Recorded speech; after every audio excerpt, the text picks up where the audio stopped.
Hello भाई, नमस्कार। स्वागत है स्टडी 24 प्लस पर, इंडियाज़ बेस्ट लर्निंग ऐप। मैं हूं एस के सुमन। मैं मैथ्स का टॉपिक कराने जा रहा हूं। भाई, मैंने पिछले वीडियो में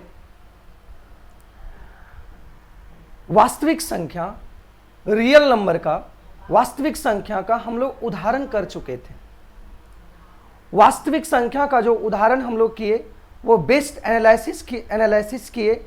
उसमें हम लोग देखे कि किस तरीके से यूक्लिड विभाजन परिमेय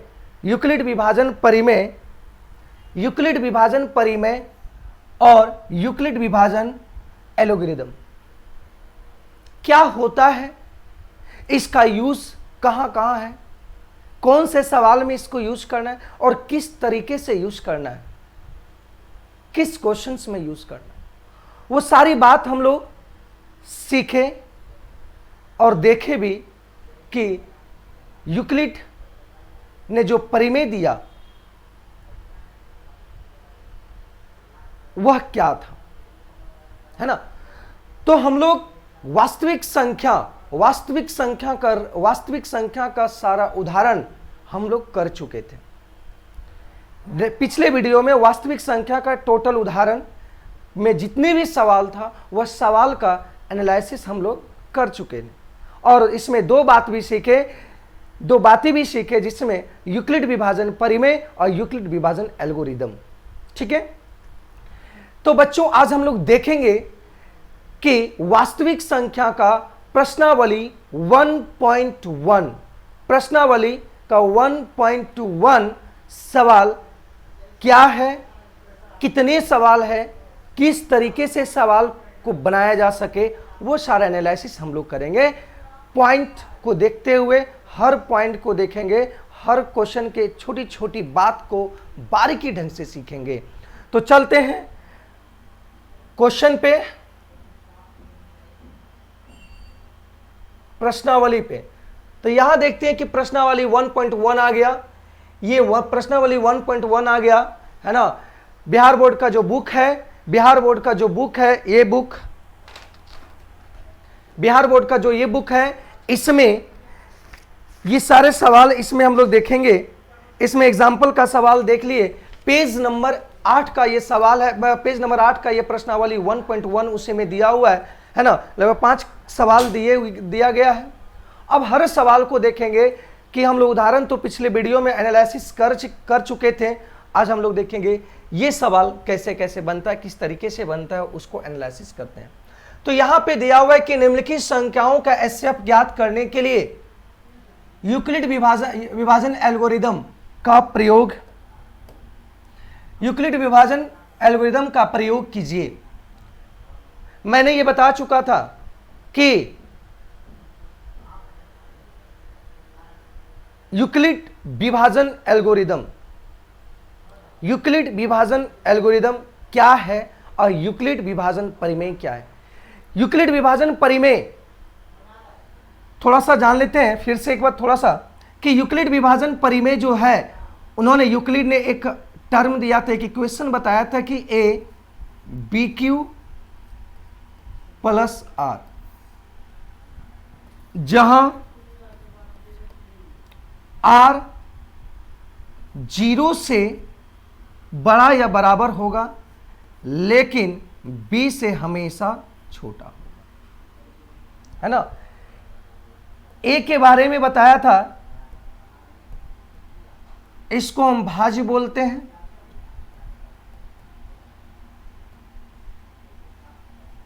ये भाजक होता है और Q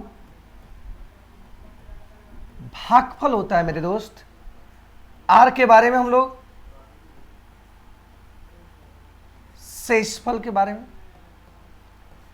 तो देखिए, इसी भाज्य बराबर भाजक गुना भागफल जोड़ शेष, इसी से एक इक्वेशन लिखा गया, एक धनात्मक संख्या मान लिया गया, है ना, एक नॉमरिकल वैल्यू मान लिया गया कि a equal to BQ plus R alphabetical रूप में मान लिया गया, जहां R not equal to B, मतलब B से हमेशा छोटा होगा R, लेकिन 0 या 0 से बड़ा होगा। इसका कहने का मतलब यही है।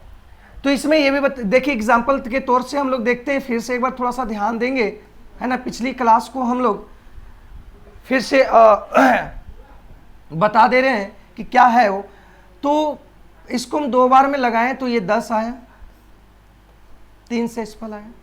बताओ ये दोनों में जो रिलेशन है इसको हम बी बोलते हैं और ये आर बोलते हैं। ये हमेशा क्या बी हमेशा बड़ा होगा कि नहीं? इन्होंने यूक्लिड ने यही कहा था कि एक ए बराबर बी क्यू प्लस आर होता है, जहां क्यू और आर ये दोनों धनात्मक हैं, धनात्मक पूर्णांक हैं, और क्यू का रूप यहां जो होता है वो भागफल होता है और आर शेषफल।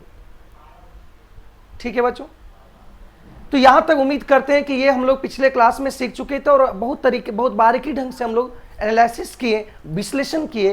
तो आज हम लोग सीखेंगे उसका प्रश्नावली 1.1 का हर सवाल, प्रत्येक सवाल को हम लोग देखेंगे कि वह सवाल क्या है। ठीक है,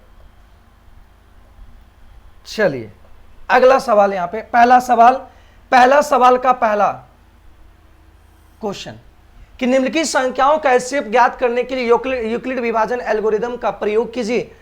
तो हम लोग देखते हैं सॉल्यूशन।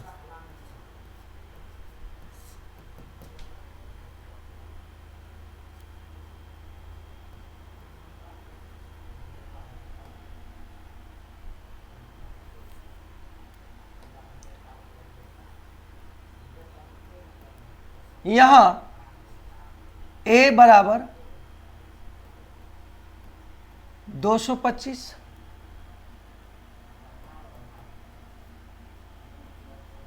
और b बराबर 135 मान लेंगे। ठीक है, यहां पे a बराबर 225 और b बराबर 135 मान लेंगे।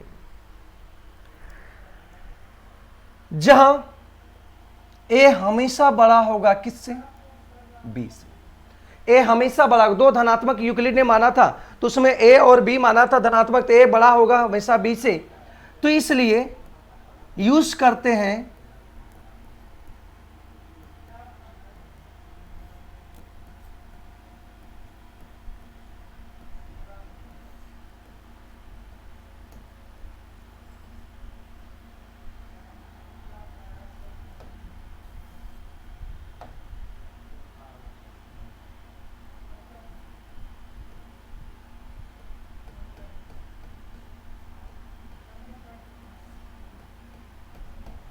यूज करते हैं यूक्लिड विभाजन एल्गोरिदम।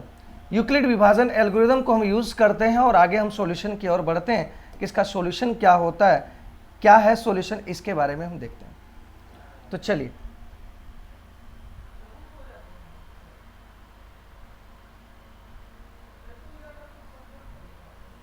है ना। तो यहां पे यूक्लिड विभाजन परिमेय हम लोग यूक्लिड विभाजन एल्गोरिदम का प्रयोग करते हैं। तो यहां से हम लोग देखेंगे, सबसे पहले a को भाग देंगे b से। a को दो संख्या माने हैं a और b, a को डिवाइड करेंगे b से। तो जब a को डिवाइड करते हैं b से तो यहां ध्यान देना है,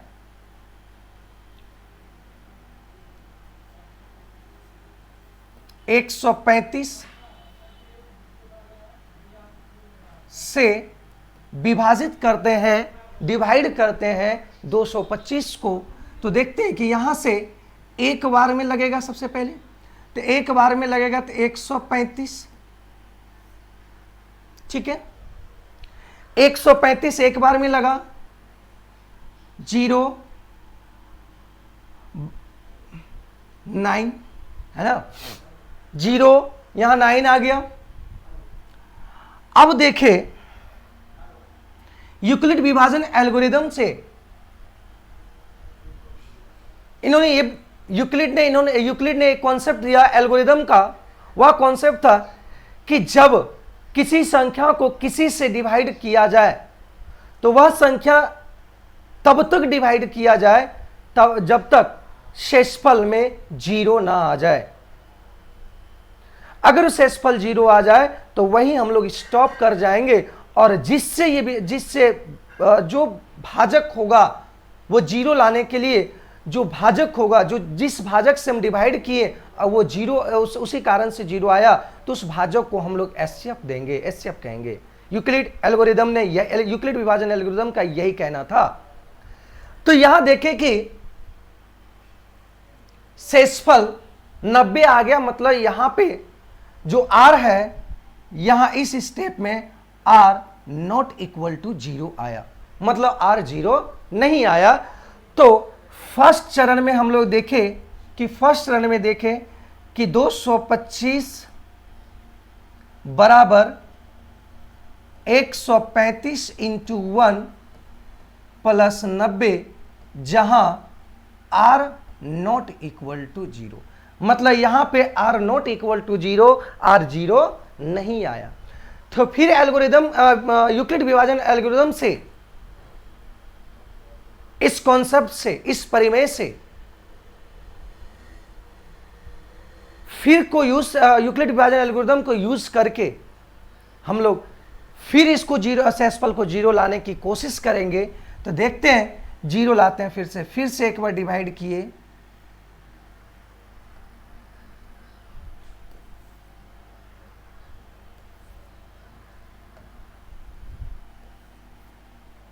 फिर से एक बार डिवाइड किए 90 को, अब इसे भाज्य के रूप में आ जाएगा, एक बार में लगा 45 आया, 90,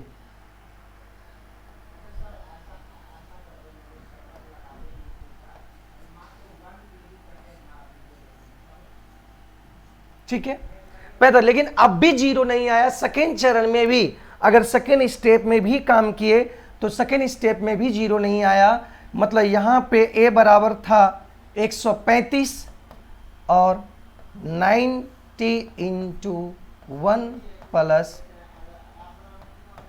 मतलब यहां पे r नॉट इक्वल टू 0, मतलब सेकेंड स्टेज में भी देखें कि r not equal to 0, r 0 नहीं आया। तो r 0 नहीं आया, तो अगला फिर स्टेप हम लोग देखते हैं, 45 को हम फिर भाजक के रूप में ले लेंगे और ये 90 को हम भाज्य के रूप में ले लेंगे। तो फिर 45 से 90 को डिवाइड करेंगे तो ये दो बार में पूरी तरह विभाजित हो जाएगा और यहाँ पे रिमाइंडर आ जाएगा 0। तो हम कह सकते हैं कि तीसरा चरण में आपका तीसरा स्टेप में r इक्वल टू 0 आ गया। तो r इक्वल टू 0 आ गया 90 45 into 2 plus 4, r equal to 0 आया। मेरे प्यारे बच्चों, यहां पे r इक्वल टू 0 आ गया, इसका मतलब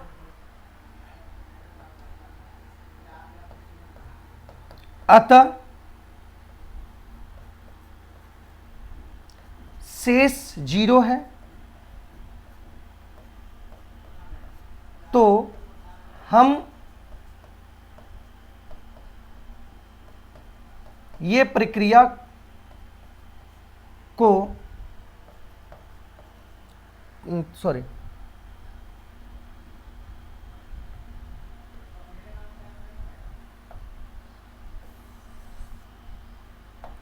तो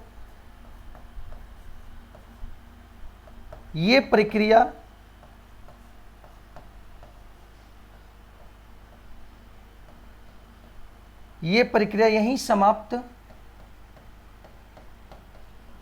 होता है। तो अर्थात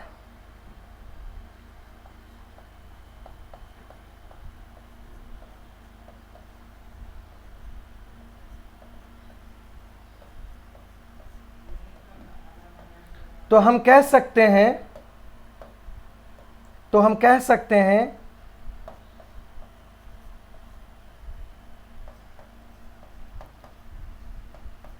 135 और 225 का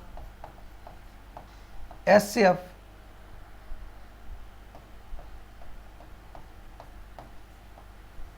45 होगा, है ना। तो हम लोग ये एनालिसिस करके देखे और ये पूरी तरह विश्लेषण करके हम लोग देखें कि ये सवाल का आंसर क्या हुआ, तो ये सवाल का आंसर 45 आ गया। ठीक है, तो उम्मीद करते हैं कि ये सारी बात आपके दिमाग में बैठ गया होगा। तो आगे हम लोग देखते हैं कि अगला सवाल का आंसर क्या है।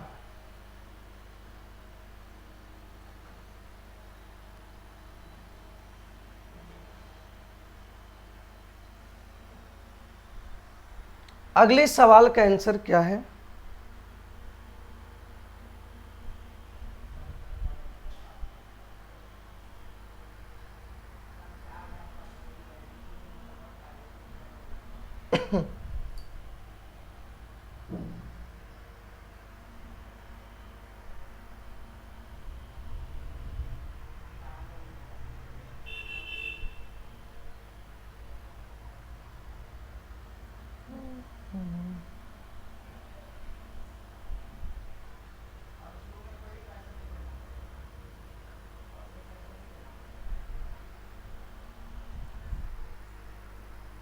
क्या गड़बड़ी हो गया?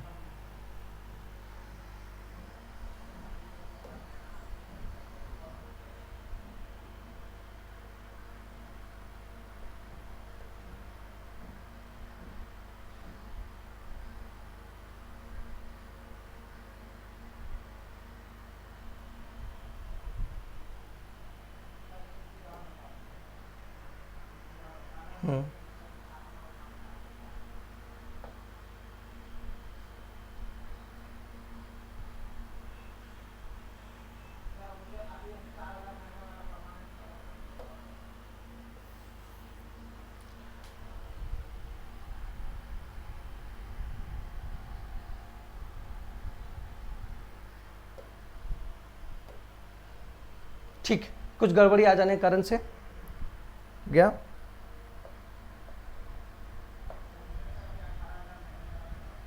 ठीक है, चलिए अगला देखते हैं। अगला यहां पे सवाल है कि 196 और मतलब 196 को 196 और मतलब 38,220 को हम लोग एल्गोरिदम के सहायता से, यूक्लिड विभाजन एल्गोरिदम के सहायता से इसका आंसर निकालना है। और वह कैसे निकलेगा, हम लोग ये सवाल भी देख चुके। तो अगला सवाल हम लोग देखते हैं ये। तो यहां पे हम लोग मान लेंगे सॉल्यूशन, यहां A इक्वल टू और B इक्वल टू 96,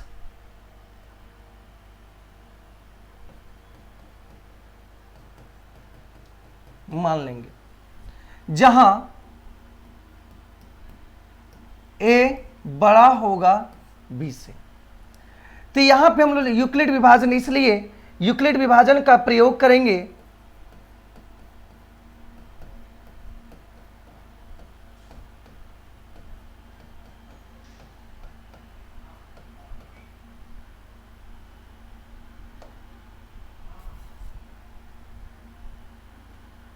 यूक्लिड विभाजन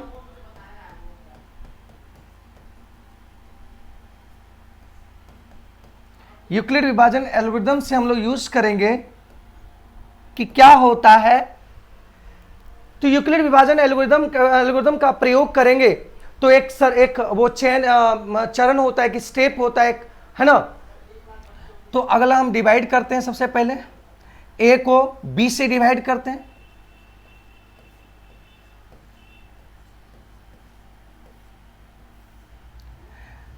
तो यहां से सबसे पहले देखेंगे एक बार में लगाते हैं, एक बार में जब लगाएंगे तो 196 आएगा।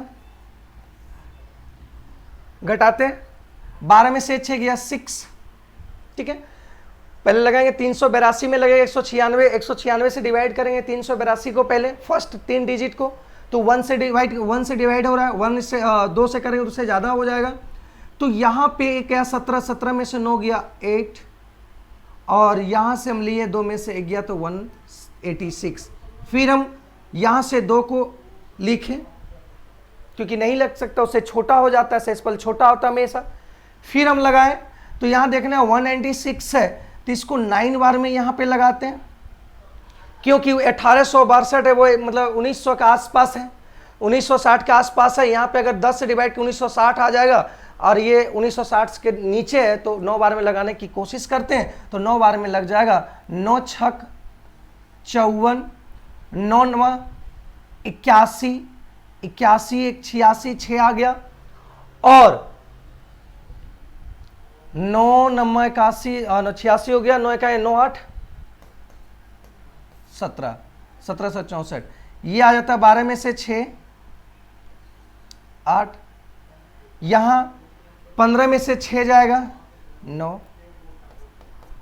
फिर हम एक जीरो, क्योंकि जीरो यहां दिया, जीरो लिख लिए, तो 196 में ये 5 बार में लग जाता है 980, देख लिए, 6 पंचे 30, 5 नंबर 35, 35 38, 9 पचे 45, ठीक 48, ये आ गया जीरो। मतलब ये एक ही स्टेप में, फर्स्ट स्टेप में ही फर्स्ट स्टेप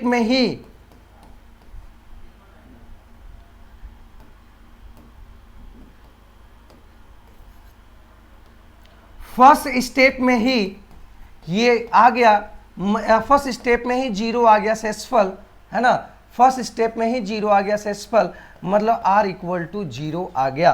तो r इक्वल टू जीरो आ गया, तो यूक्लिड ने ये कहा था कि जहां तक जब तक, अतः यूक्लिड ने ये बोला था कि जिस स्टेप में जीरो आ जाए वहीं पे छोड़ देंगे, तो अतः शेष इक्वल टू जीरो है। तो यह प्रक्रिया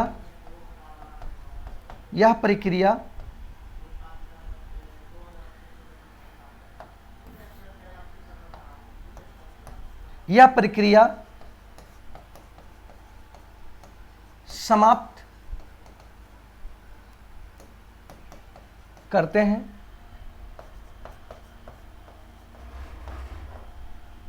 तो हम कह सकते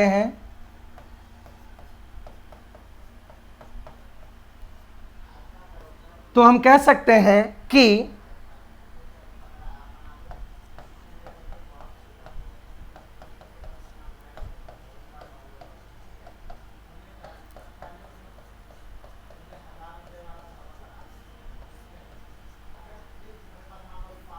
तो यहां पे दूसरा सवाल को भी यूक्लिड विभाजन का प्रयोग करके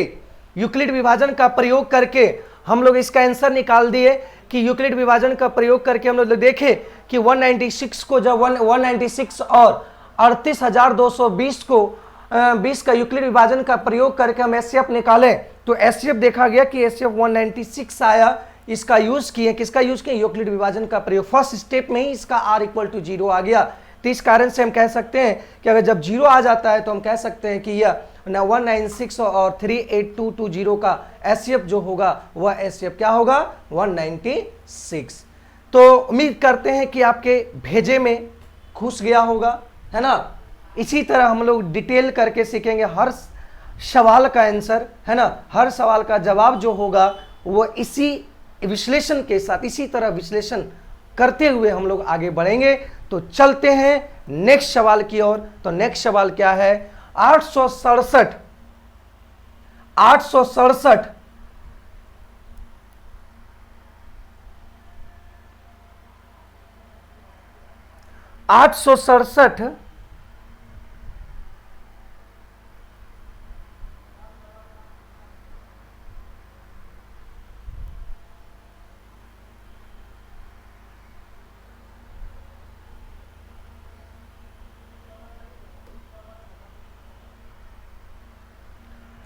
क्या गड़बड़ी हो रहा है भाई।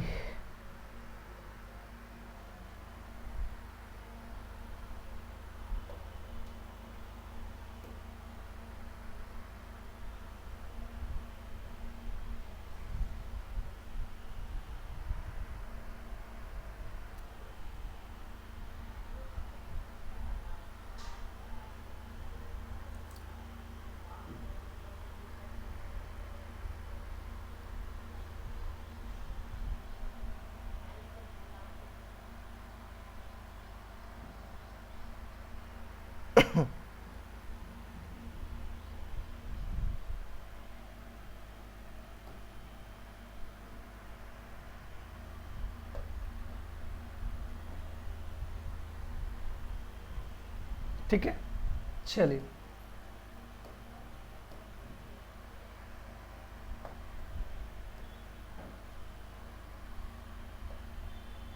चलिए 867 और 225, 867 और 225 का हम यूक्लिड विभाजन के द्वारा हम एचसीएफ निकालेंगे।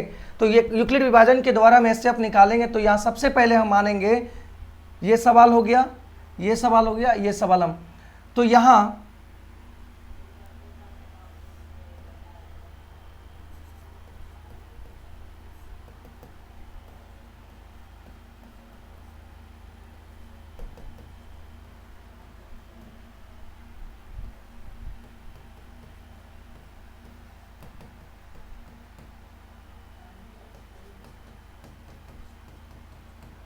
मान लेंगे यहां पे a बड़ा होगा b से, a हमेशा बड़ा होगा b से, क्योंकि यूक्लिड ने ये कह दिया था कि दो धनात्मक संख्या होगा और वह जो a जो होगा वो हमेशा बड़ा होगा, है ना। तो इस स्टेप में हम लोग देखेंगे यहां से यूक्लिड विभाजन की, इसलिए यूक्लिड विभाजन का प्रयोग करेंगे।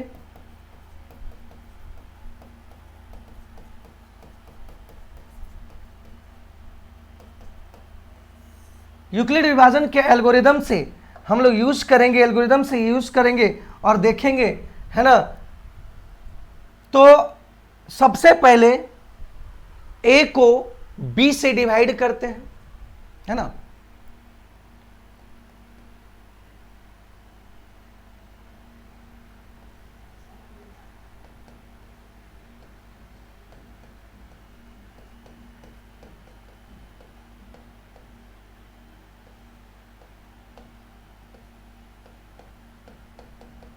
विभाजित करते हैं, तो जब विभाजित करते हैं तो 225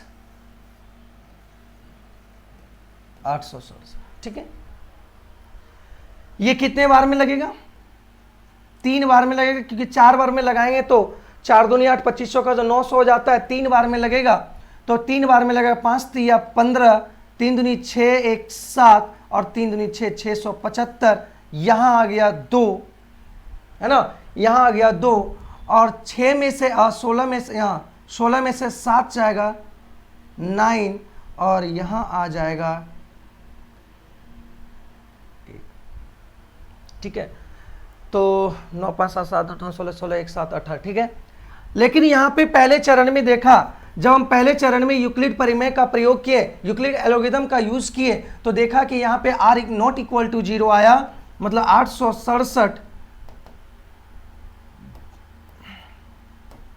867 बराबर 225 गुना 3 प्लस 192, क्योंकि यूक्लिड का परिमेय कहता है कि a equal to B Q plus R होना चाहिए, a equal to B Q plus R होना चाहिए।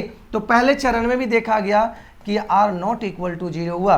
तो जब पहले चरण में r इक्वल टू नॉट 0 हुआ, तो हम कह सकते हैं फिर से इसको एक रिपीट डिवाइड करेंगे, और एक बार डिवाइड करेंगे तो दूसरा बार में 225 को हम डिवाइड करेंगे 19, जो शेषफल आया उसको भाजक बना देंगे, और जो पहले भाजक था वो भाज्य के रूप में आ जाएगा। तो 192 है, तो इसको एक बार में लगाएं तो 25 8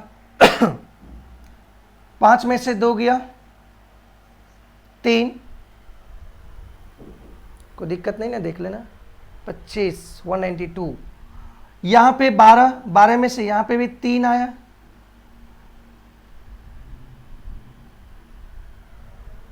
36, एक बार देख लो 167, 3 से लगाएं तो 5 तिया 15, 3 दूनी 6, 5 तिया 15, 3 दूनी 6 7, और 3 दूनी 6, है ना, ठीक है।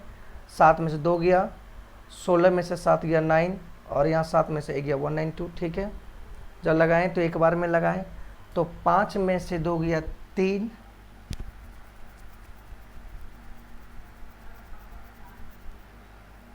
अब 12 में से 9 गया 3, और यहाँ पे आ गया 1, ठीक है। यहाँ भी देखा गया, दूसरे सवाल में देखा गया कि 225 यहां भी r नॉट इक्वल टू 0 आया, यहां भी आर नॉट इक्वल टू 0 है। फिर से एक बार हम कम लगाते हैं। अब यहाँ पे 192 को हम भागा देंगे किससे, 33 से। तो देखते हैं 33 से कितने बार में लगेगा 192 को 33 बार से लगाते हैं। तो 33 बार में देखें कितना, 5 तिया 15, 5 तिया 15, 116, 5 6 बार में लगा तो 6 तिया 18, 6 तिया 18। तो यहाँ पे 6 बार में शायद लग सकता है, तो 6 तिया 18 और 6 तिया 18 एक नहीं, ज़्यादा हो जाएगा।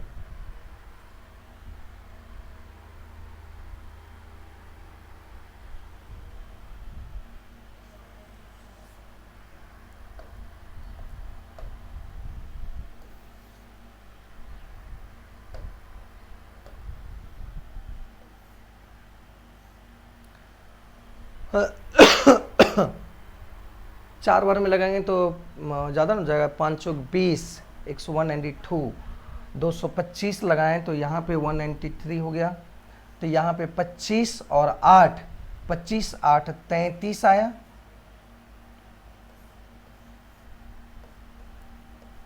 - 192 को लगाते हैं,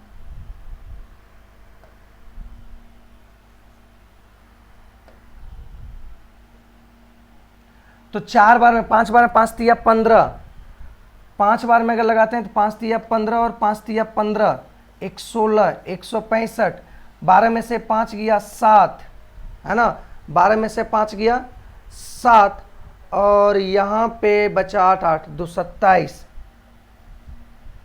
फिर यहाँ पे लगेगा 33 बार में, एक बार में लगाएगा 27। तो यहाँ आ गया कितना, 6। गलती है लगता कहीं,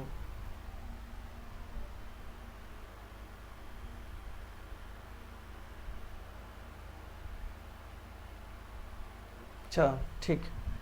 तो यहां से हम लोग देखें कि एक बार में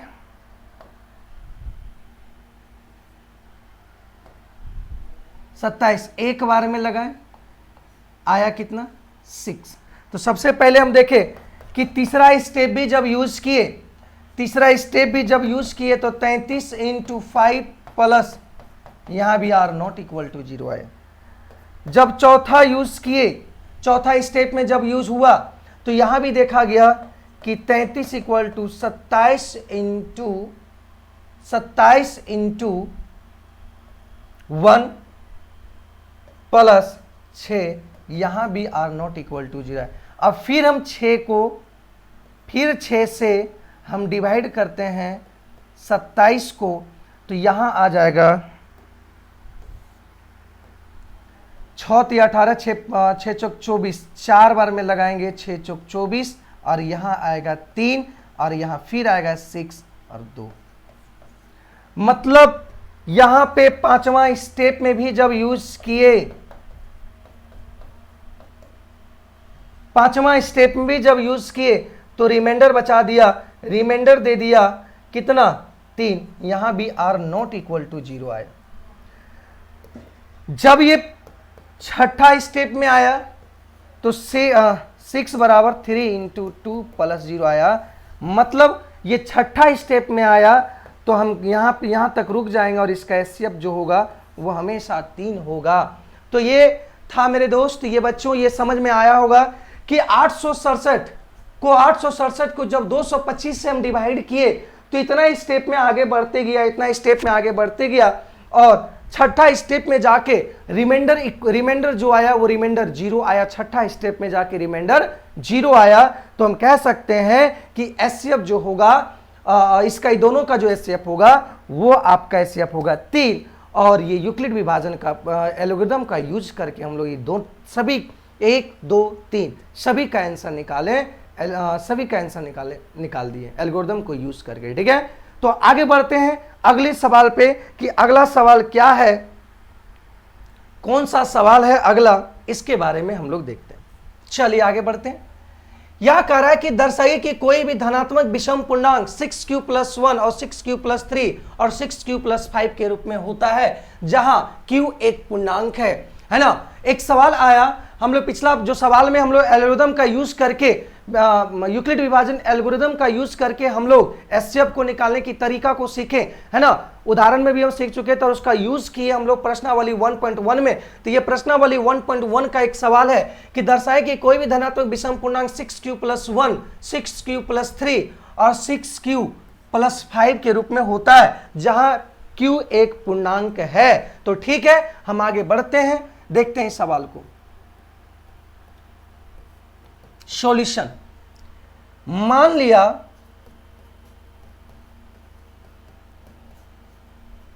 लिया कि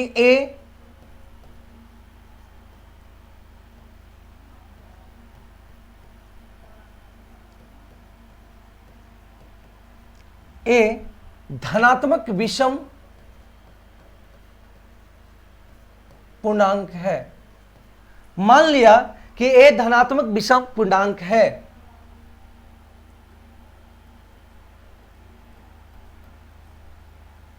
जहां b बराबर 6 है, b बराबर 6 है। तो यूक्लिड विभाजन प्रमेय का कहना है कि जो r होगा वो 0 के बराबर या तो b से हमेशा छोटा होगा। ये यूक्लिड विभाजन प्रमेय का कहना है। तो यहां से हम लोग को प्रूफ करना है कि 6q + 1, 6q + 3 और 6q + 5 एक रूप है, धनात्मक विषम पूर्णांक का रूप है। मतलब विषम जो धनात्मक पूर्णांक है वो इसी टाइप का, इसी रूप में होता है। तो हम लोग यूज करते हैं सबसे पहले, यूक्लिड विभाजन। जब एचसीएफ निकालने कहे तो एल्गोरिदम का यूज करेंगे, लिखेंगे, और जब इस टाइप का क्वेश्चन को लिखेंगे यूक्लिड विभाजन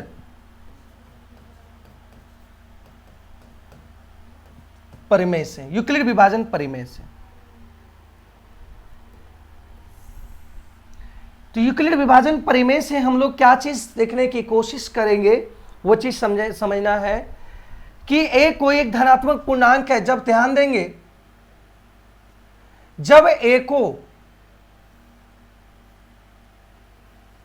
b से हम डिवाइड करेंगे तो ये q का रूप होगा ना। यूक्लिड विभाजन प्रमेय कहता है कि a बराबर BQ प्लस r, जहां r जो होगा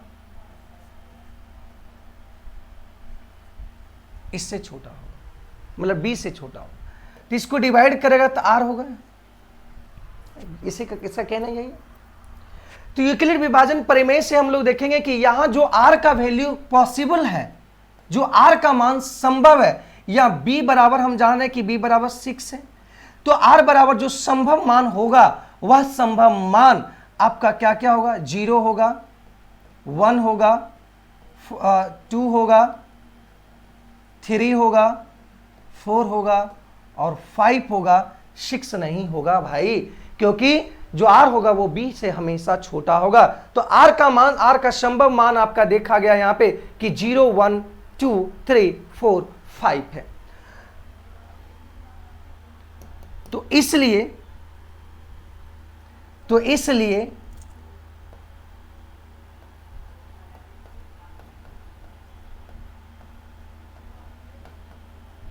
a का संभव मान,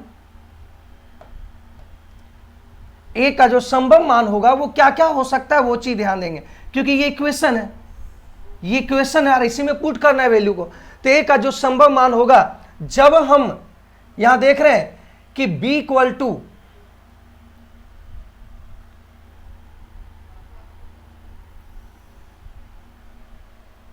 ए का संभव मान देख लेते हैं। यहां तो देख रहे हैं कि b बराबर जो है वो कितना है, 6 है। तो यदि r बराबर 0 तो a का मान जो होगा, यदि r बराबर 0 तो a का जो मान होगा मेरे भाई, a का जो मान होगा वहां पे b के जगह पर 6q, अब r बराबर 0 है तो r बराबर 0 होगा, तो मतलब a का मान 6q होगा। यदि r का मान अगर पुट 1 करते हैं तो a का जो मान होगा भाई वो 6q प्लस 1 होगा।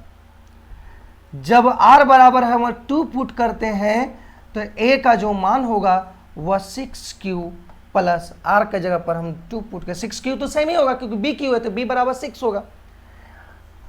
r बराबर 3 पुट करते हैं 6q प्लस 3। r बराबर जब 4 पुट करते हैं तो 6q प्लस 4। जब r बराबर 5 पुट करते हैं तो a बराबर जो वैल्यू आएगा 6q प्लस 5 आएगा मेरे भाई, है ना। 6q प्लस 5 आएगा मेरे भाई।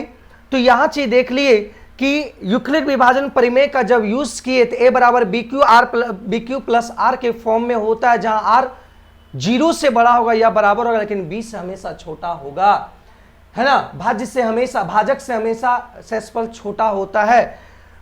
तो a का संभव मान यदि r बराबर जो b का मान तो 6 होगा, r बराबर इतना देखें तो वैल्यू यहां पे आया, एक वैल्यू 2 3 4 5 6 वैल्यू आया, 6 वैल्यू आया। और यहां पे हम लोग को निकालना है कि वो 6 धनात्मक विषम पूर्णांक 6q प्लस 1 इसके फॉर्म में होता है कि नहीं होता, थोड़ा सा ध्यान देंगे,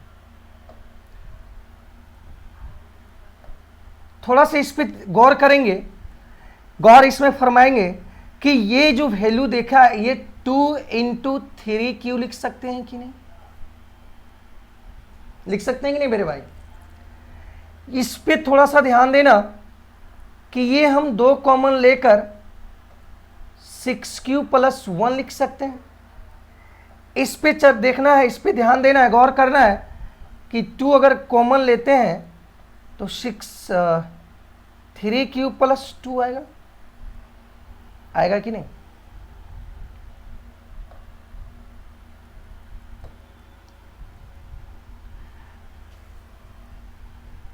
तो हम कह सकते हैं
तो यहां पे हम लोग लिखे कि यहां इतनी सारी संख्या आया तो यहां हम कह सकते हैं कि एक धनात्मक विषम पूर्णांक 6q और 6q प्लस 2 और 6q प्लस 4 नहीं हो सकता, क्योंकि ये सभी संख्या सम का रूप है, क्योंकि ये सारी संख्या, ये सभी संख्या सम का रूप है, क्योंकि यहाँ एक फैक्टर, एक गुणनखंड जो है वो क्या है, 2 है। देख लेते हैं कि यहाँ पे 2 में अगर कोई भी संख्या मल्टीप्लाई होगा तो वो क्या बनाएगा, सम बनाएगा।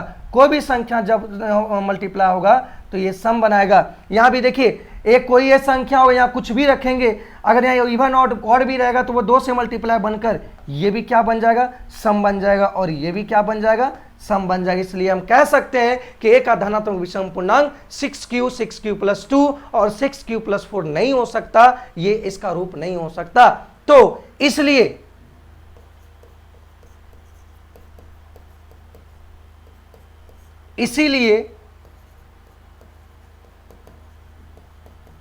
a का धनात्मक विषम पूर्णांक, a का धनात्मक विषम पूर्णांक 6q प्लस 1, 6q प्लस 3 और 6q प्लस 5 के रूप में होता है। यही प्रूफ करने के लिए बोला था। तो यही प्रूफ करने के लिए बोला था, देख लें, है ना।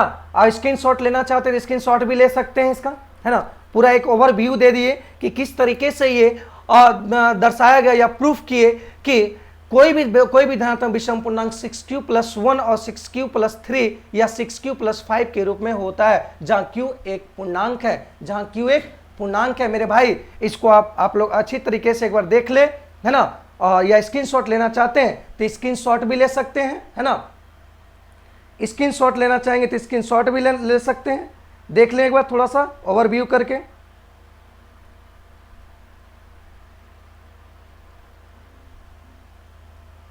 ठीक है, चलिए आगे बढ़ते हैं। अगला सवाल, उम्मीद करते हैं कि ये बातें पूरी तरह समझ में आ गई होगी, है ना। इसको बार बार अगर थोड़ा बहुत दिक्कत हो तो बार बार पॉज करके इस वीडियो को देखेंगे, है ना, पूरी तरह समझ में आ जाएगा। ये एक बार नहीं, ये ऑनलाइन क्लासेस का यही फायदा है कि अगर एक बार में क्लियर नहीं हुआ तो दूसरे बार भी आप वीडियो को पॉज करके देख सकते हैं। दो बार में नहीं है, तीसरा बार में, चौथा बार में, पांचवा बार में, या कभी भी दिक्कत हो तो आप फिर उस वीडियो पर जाएं और वहां देखें। तो ऑनलाइन क्लासेस का यही सुविधा है। और स्टडी 24/4 के साथ एक आप जुड़े और अच्छे बेहतर एजुकेशन प्राप्त करें बिहार बोर्ड के शिक्षा के क्षेत्र, बिहार बोर्ड के क्षेत्र में, ठीक है ना। बिहार बोर्ड क्लास 10th की पूरी तैयारी एक ऑनलाइन वीडियो के द्वारा स्टडी 24 के साथ आप लोग अच्छे एजुकेशन लेने की कोशिश करें, ठीक है ना। तो आगे बढ़ते हैं अगले सवाल पर। क्या अगला सवाल कहता है वो चीज हम समझेंगे। बहुत बेहतरीन सवाल ये भी है कि किसी पैरेड में 616 सदस्यों वाली एक सेना की टुकड़ी और टुकड़ी को 32 सदस्यों वाली एक आर्मी बैंड के पीछे मार्च करना है, तो दोनों समूह को समान संख्या वाले स्तंभों में मार्च करना है। तो उन स्तंभों की अधिकतम संख्या क्या है जिसमें वो मार्च कर सकते हैं। तो यहां कह रहा है कि दो प्रकार का झुंड है, दो प्रकार का, एक झुंड 616 का और एक झुंड 32। तो देखेंगे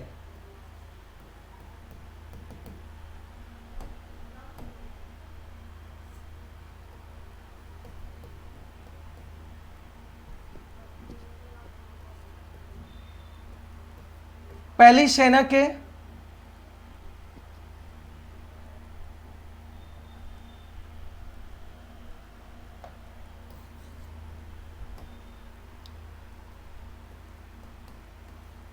पहली सदस्यों वाली एक सेना की टुकड़ी 616।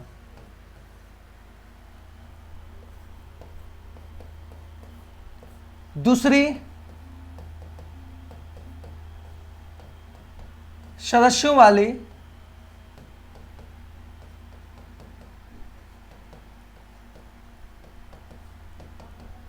बत्तीस, ठीक है।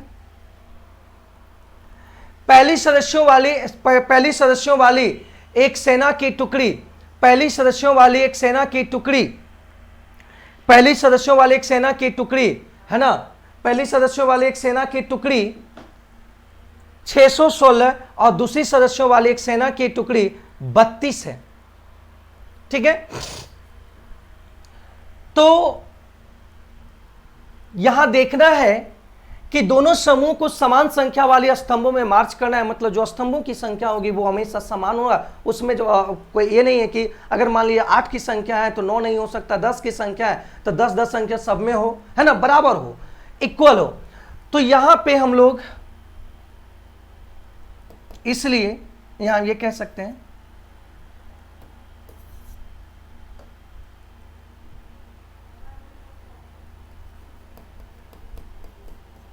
माना कि a बराबर 616 और b बराबर 32, जहां a हमेशा बड़ा होगा b से, a हमेशा बड़ा होगा b से। तो इसलिए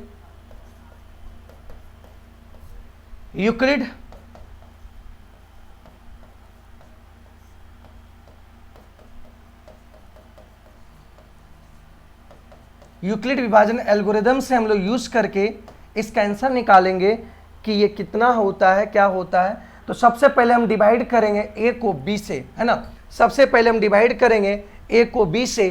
तो जब a को b से हम डिवाइड करते हैं तो यहाँ पे a का मान है 616, तो इतना लगाएंगे, एक बार में पहले लगाएंगे 32 आएगा, है ना, एक बार में लगेगा, तो एक बार में लगाएं तो 32 आया। तो 32 दूनी 64, यहाँ पे आ जाएगा आपका कितना 29, 11 में से 2 गया 9, 29। फिर से 6 आया, 296 आया, 300 अगर 10 बार में लगाते 320, लेकिन 96 है तो 9 बार में लगाते 9 दूनी 18, 9 बार में लगाते 9 दूनी 18 और 9 तिया 27, 27 एक 29। ये भी बहुत बड़ा लग जाता है, मतलब इससे नहीं लगेगा। 8 बार में लगेगा, तो 8 बार में लगाता 8 दूनी 16, यहाँ तक यहाँ आ जाता है कितना 11 में से 2 गया, 11 में से 2 गया तो 9, ठीक है, यहाँ पे बचा 5 2, ठीक है। 8 बार में लगता 8 दूनी 16, 8 या 24 1 25 मेरे भाई। तो 6 6 में 0, यहाँ आ गया 40, 18, हाँ ठीक, तो 9 बार में ही लग जाएगा।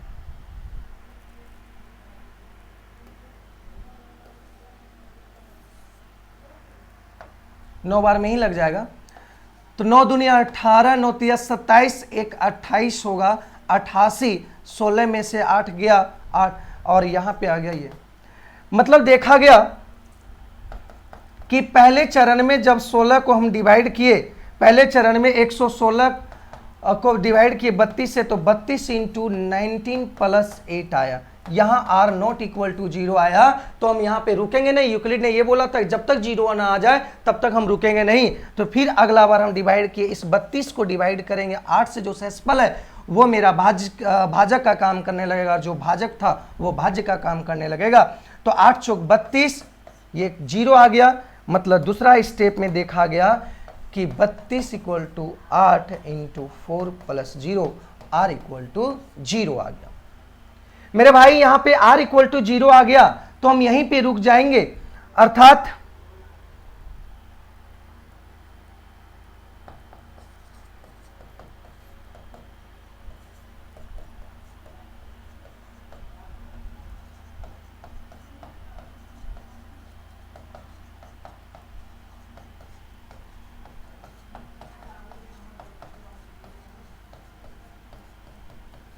अर्थात यह प्रक्रिया को हम यहीं समाप्त करते हैं, अर्थात यहीं प्रक्रिया को हम समाप्त करते हैं। तो जब समाप्त करेंगे तो यहां पे अगर बोला जाए तो यहां पे जो अधिकतम स्तंभों की संख्या जो बनेगी, स्तंभों की जो अधिकतम संख्या होगी, अधिकतम जो संख्या होगा यहां पे, इसलिए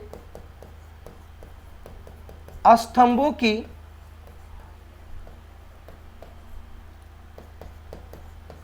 की अधिकतम जो संख्या होगी वह 8 होगा, जो 8 आपका जो होगा वो 616 और 32 का एचसीएफ होगा मेरे भाई। तो ये 8 आया आंसर, ठीक है। तो फिर से एक बार देख लेंगे, समझने की कोशिश फिर से एक बार करेंगे। किसी पैरेड में 616 सदस्यों वाले एक सेना की टुकड़ी को 32 सदस्यों वाले एक आर्मी बैंड के पीछे, है ना, मार्च करना है।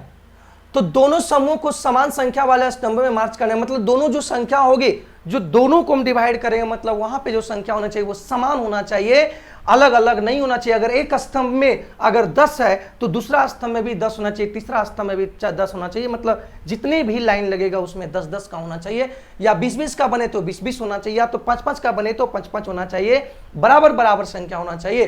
तो बराबर बराबर संख्या होने के लिए इसका हाईएस्ट कॉमन मल्टीपल होना चाहिए, हाईएस्ट होना चाहिए, एचसीएफ होना चाहिए, महत्तम समवर्तक होना चाहिए। तो हाईएस्ट कॉमन फैक्टर के बारे में जब देख यूक्लिड विभाजन का प्रयोग किए तो देखा गया कि ये 8 से पूरी तरह विभाजित हो गया, मतलब 8 एक ऐसा संख्या आया, यहां 8 एक ऐसा संख्या आया कि जिससे हम डिवाइड किए, जिससे हम 32 को जब डिवाइड किए तो वहां से फल 0 कर दिया, अर्थात हम यहीं पे रुक जाएंगे, अर्थात हम यहीं पे रुक जाएंगे। तो जिससे डिवाइड हुआ वही इस क्वेश्चन का आंसर होगा, अर्थात आंसर जो होगा वो कितना होगा, 8 होगा।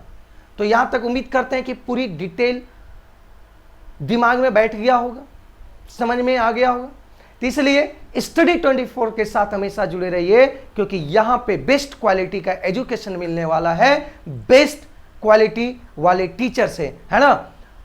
तो आगे बढ़ते हैं अगला सवाल की ओर, कि अगला सवाल क्या है, क्या कहना चाहता है अगला सवाल, इसके बारे में देखते हैं।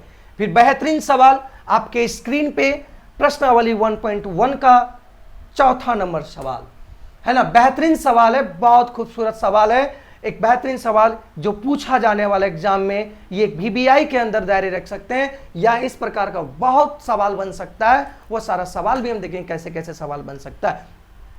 यूक्लिड विभाजन प्रमेय का प्रयोग करके दर्शाएं कि किसी धनात्मक पूर्णांक का वर्ग, किसी धनात्मक पूर्णांक का वर्ग, किसी धनात्मक पूर्णांक का वर्ग किसी पूर्णांक m के लिए 3m या 3m+1 के रूप में होता है। तो इसको हम डिटेल करना है, इसको समझना है कि ये क्या चीज कहता है ना, ये क्या चीज कहता है, इसके बारे में हम लोग समझेंगे, है ना। देखते हैं यहां बच्चों, यहां पे कुछ भी कह सकता है, वर्ग भी कह सकता है, घन भी कह सकता है, कोई प्रॉब्लम नहीं, कोई दिक्कत नहीं, है ना। तो हम लोग आगे बढ़ते हैं अगले सवाल, मतलब इस सवाल को एनालिसिस करने के लिए। चलिए देखते हैं, सॉल्यूशन देखते हैं, ठीक है, गौर से देखेंगे, है ना। कलम और कॉपी सामने रखेंगे, जैसे जैसे बताते चलेंगे वैसे वैसे आप भी अपनी कॉपी पर छापते जाना है, ठीक है। तो यूक्लिड विभाजन प्रमेय का प्रयोग करके दर्शाएं कि धनात्मक पूर्णांक वर्ग, धनात्मक पूर्णांक वर्ग, तो इसलिए सॉल्यूशन जो होगा यहां पे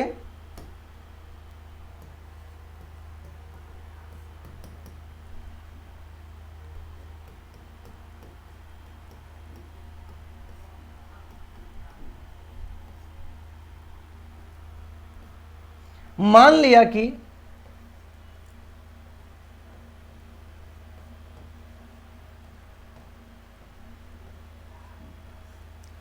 लिया कि ए एक धनात्मक पूर्णांक है, ठीक है, एकदम बारीकी ढंग से सीखेंगे, एकदम धीरे धीरे। तो मान लिया कि ए एक धनात्मक पूर्णांक है ना। तो जब ए धनात्मक पूर्णांक है तो यहां पे जहां b बराबर 3 होगा मेरे भाई, अब सवाल उठता है, आपके मन में एक सवाल उठता होगा, एक सवाल आता होगा कि सर आपने जो b बराबर 3 माना वो कैसे माना। तो वो 3 हम यहां से मानेंगे। तो जैसे देखिए यूक्लिड ने बोला था कि a = BQ + 1 होता है, BQ + 1 होता है। यूक्लिड ने यह माना था कि a = BQ + 1 होता है। तो एक a = BQ, तो यहां पे जब हम इसको पुट करते हैं, ये भी एक क्योंकि ये धनात्मक मान लिए, तो a बराबर यहां पे 3m लेंगे। तो 3m कहने का मतलब b के जगह पर 3 और q के जगह पर m, है ना, और यहां पे 1 के जगह पर। तो इसे m को यहां पे q से रिप्लेस करना है, तो कैसे करेंगे वो हम लोग को सवाल को सॉल्यूशन करेंगे तो उसमें देखेंगे कि हर सवाल को कैसे इसको ये कर सकते हैं। चलिए देखते हैं। तो हम लोग यूक्लिड विभाजन का प्रयोग करते हैं, यूक्लिड विभाजन को यूज करते हैं, इसलिए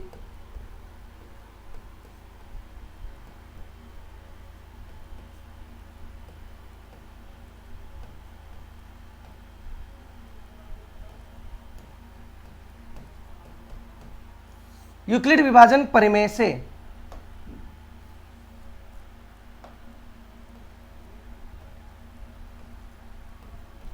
यूक्लिड विभाजन परिमेय से हम लोग देखेंगे कि यहां पे यूक्लिड विभाजन बोला था कि a equal to B Q plus R होता है, और जहां r जो होगा वो 0 से बड़ा लेकिन b से छोटा होगा मेरे भाई। ठीक है, तो यहां सबसे पहले देखना है यूक्लिड विभाजन जब यूज किए तो a का मान देखना है कि a का मान किस कौन से संभव मान हो सकता है, उसके बारे में देखेंगे। तो पहला स्टेप लेंगे, स्टेप मान a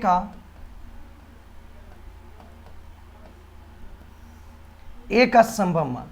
तो a का संभव मान लेंगे तो a के बराबर हम लोग माने थे क्या, तो a के b के जगह पर हम क्या मानेंगे 3q, और r बराबर यहां पे थोड़ा सा देख लेंगे कि जो यहां r का पॉसिबल जो मान होगा, r का जो पॉसिबल मान होगा, जैसे हम यहां पे अगर लेना चाहेंगे b को डिवाइड करते हैं a में तो यहां पे r आएगा और यहाँ q, तो r का जो मान होगा b यहाँ पे कितना है 3 है, तो r का मान 0 होगा, 1 होगा और 2 होगा।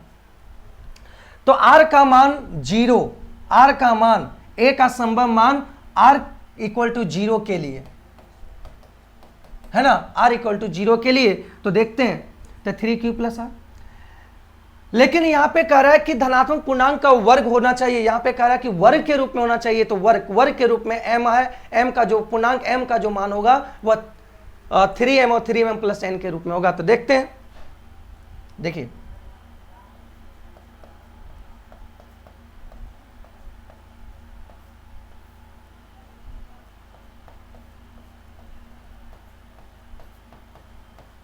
दोनों तरफ वर्ग करने पर, तो दोनों तरफ जब वर्ग करेंगे तो ये का a स्क्वायर 3q स्क्वायर, ठीक है। तो यहां पे हम कह सकते हैं कि a स्क्वायर 3 तिया 9 q स्क्वायर। तो यहां से हम ले सकते हैं स्क्वायर जब करेंगे तो यहां पे हमको लेना है, देखिए 3m के रूप में लेते हैं, इसी रूप में तोड़ेंगे तो 3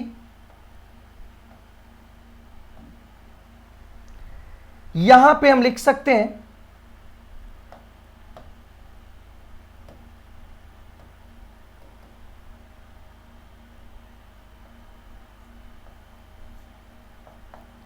m लिख सकते हैं जहां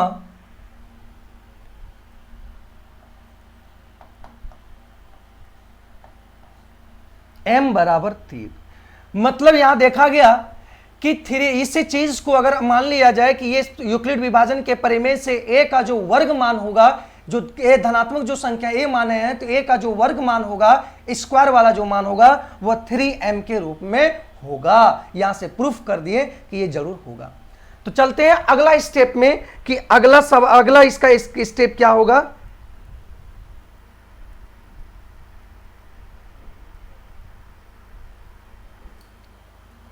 तो ये तो प्रूफ हो गया था, अगला वाला जो यूज होगा फिर से एक बार हम देखते हैं।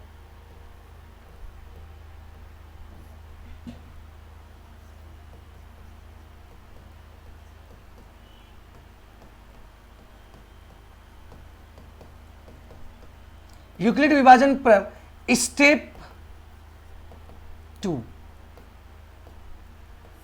क्योंकि पहला स्टेप में हम लोग 3m का यूज तो कर चुके हैं, तो a का जो संभव मान, a का संभव मान r इक्वल टू, क्योंकि यहां पे जो r लिए थे r का मान 0, 1, 2 हो सकता है ना। r का मान जो तो 0 वाला तो हम लोग फर्स्ट चरण में कर लिए, फर्स्ट स्टेप में कर लिए। तो सेकेंड स्टेप में a का संभव मान r का वैल्यू r बराबर 1 के लिए, चलिए ध्यान देते हैं। तो यहां पे a का मान जो होगा वो, क्योंकि b इक्वल टू यहां पे कितना है, b इक्वल टू 3 माने थे, और यहां पे a equal to B Q plus r है। तो a का मान यहां पे जब b का मान यहां 3 पुट करेंगे तो 3q, और r का मान 1 पुट करेंगे तो ये दोनों तरफ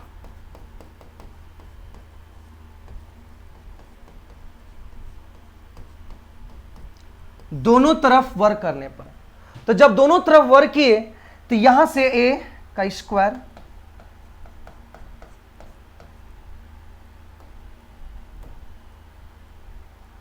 देखते हैं, तो यहां पे हम जो स्क्वायर करेंगे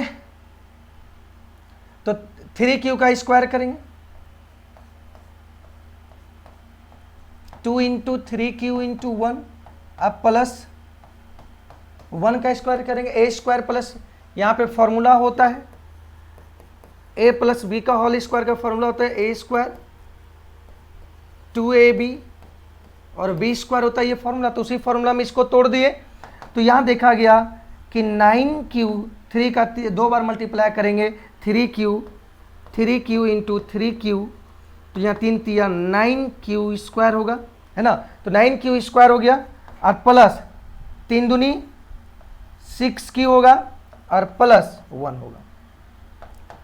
यहां से जब हम कॉमन लेना चाहेंगे तो 3 कॉमन होगा और q कॉमन होगा, और यहां से हम लोग लेंगे तो यहां पे हो जाएगा 3q प्लस 2 और प्लस 1। तो यहां एक वर्ड एक टर्म लिख सकते हैं कि ये पूरे के बदले हम मान लेंगे, सॉरी, ये पूरे के बदले मान लेंगे m और यहां पे प्लस 1 और इंटू 3। तो देख सकते हैं, तो जहां m बराबर q 3q प्लस 2, तो यहां से देख सकते हैं कि ये भी प्रूफ हो गया, ये भी यहां पे आ गया प्रूफ होके कि 3m प्लस 1 आएगा a का स्क्वायर। तो जब किसी संख्या को वर्ग किए तो पहला जब वर्ग किए पहले स्टेप में जब देखा गया तो पहले स्टेप में देखा गया, है ना, पहले स्टेप में हम जब देखें तो यहां भी a स्क्वायर जो प्रूफ हुआ वो 3m आ गया, और दूसरा स्टेप में भी जब हम प्रयोग किए देखें तो यहां भी a स्क्वायर 3m प्लस 1 के रूप में आ गया, है ना। तो प्रूफ हुआ, पहला तो देख लिए कि पहला 3m तो होता है, दूसरा यहां पे 3m प्लस 1 के रूप में होता है, ये भी हम लोग ध्यान से देख लिए। तो आगे देखते हैं, इसमें देख लीजिए किस तरीके से हम लोग सॉल्यूशन किए, उसको पूरी तरह ओवरव्यू देख लीजिए। स्क्रीनशॉट लेना चाहते हैं स्क्रीनशॉट भी ले सकते हैं, लेकिन हमेशा जब भी आप पढ़ने बैठे तो किताब, कॉपी और कलम और बुक साथ में लेकर बैठे, क्योंकि आप जैसे जैसे हम बताते चलेंगे वैसे वैसे अपने कॉपी पर आप छाप सकते हैं, ठीक है। तो ये चीज देखें। अगला एक और है आर का 0 मान के लिए तो हो गया और 1 मान के लिए ले लिए, लेकिन 2 मान के लिए नहीं लिए। तो 2 मान के लिए हमको लेना है कि वो क्या होता है 2 मान के लिए। तो यहां से हम लोग देख लिए पूरी तरह, क्योंकि हमको फिर इसको हटाना पड़ेगा, क्योंकि स्क्रीन छोटा है, स्क्रीन से हम जब तक नहीं मिटाएंगे तब तक हम नहीं कर पाएंगे। तो इस कारण से इसको मिटाने की कोशिश करते हैं और फिर हम यूज करते हैं किसका,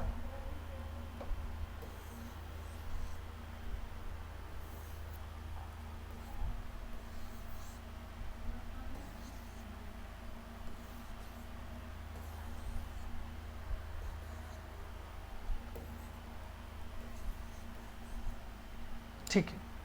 चलिए यहां पे देखें कि a बराबर बी क्यू प्लस आर होता है, और यहां b बराबर क्या माने थे अभी फर्स्ट पहले 3। तो यूज करते हैं स्टेप 3, a का संभव मान। जब a का मान संभव मान r इक्वल टू किसके लिए, 2 के लिए। चलिए देखते हैं इसको। तो a बराबर यहां पे आ जाएगा b यहां पुट करेंगे, है ना, b 3q और r बराबर 2 पुट करेंगे।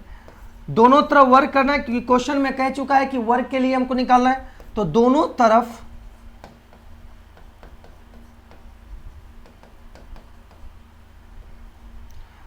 तरफ वर्क करने पर, तो दोनों तरफ जब वर्क किए, दोनों तरफ वर्क करने पर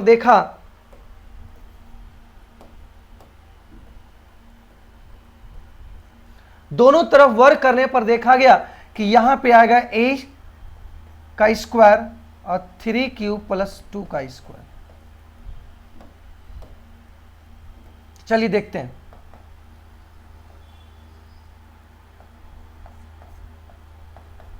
टू, क्योंकि a प्लस बी का होल स्क्वायर होता है A square plus 2ab plus B का स्क्वायर। तो यहां से आ जाएगा 9q स्क्वायर और 2 दूनी 4 12q और प्लस 2 दूनी 4। लेकिन हमको लेना है 3m प्लस 1 के रूप में होता है, तो यहां से हम लोग लिख लिए 3q square 9q square plus 12q और प्लस 3 प्लस 1 ले सकते हैं, क्योंकि यहां से फिर देखिए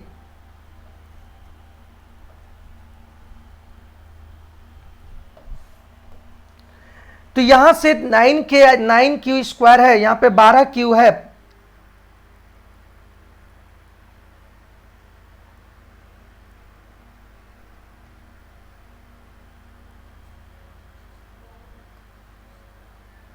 है ना, 12q है, तो यहां से हम कॉमन लेंगे a स्क्वायर बराबर 3 और यहां हो जाएगा 3q स्क्वायर प्लस 4q और प्लस 1 और प्लस 1। तो यहां पे हम ये इसके बारे में मान लेंगे, ये m मान सकते हैं, क्योंकि हमको लेना है m के रूप में लेना है। तो वर्ग है किसी m पूर्णांक m के लिए, किसी वर्ग जो होगा वो किसी पूर्णांक के लिए, तो 3m प्लस 1 आ गया, जहां m बराबर 3q और 4q प्लस 1। तो यहां से भी स्टेप है ना, स्टेप 3 से भी मालूम चल गया कि ये 3m प्लस 1 के रूप में होगा। अगर स्क्वायरिंग करते हैं तो कोई धनात्मक संख्या का अगर स्क्वायर करते हैं, कोई धनात्मक संख्या का स्क्वायर करते हैं, तो वह जो संख्या होगी वो m के रूप में, ये 3m प्लस 1 के रूप में आ जा रहा है, और एक आता है 3m के रूप में आता है। तो मेरे भाई यहां तक हम लोग पूरी डिटेल का समझ में आ गया कि ये क्या होता है, किस तरीके से हम लोग सवाल को देखें कि यूक्लिड विभाजन प्रमेय का यूज करके, है ना, प्रमेय का यूज करके किसी धनात्मक पूर्णांक का वर्ग किसी पूर्णांक m के लिए 3m और 3m प्लस 1 के रूप का होता है। तो इसको हम प्रूफ कर दिए कि हाँ होता है। स्टेप 1 से, स्टेप 2 से और स्टेप 3 से हम लोग प्रूफ कर दिए कि होता है। तो आप क्या कर सकते हैं कि आप इसका मतलब ये स्क्रीनशॉट ले सकते हैं, है ना, देख लें, एक बार ओवरव्यू करके देख लें कैसे क्या है, क्या हुआ है ना। तो फिर नेक्स्ट सवाल की ओर बढ़ेंगे, देख लेंगे थोड़ा सा।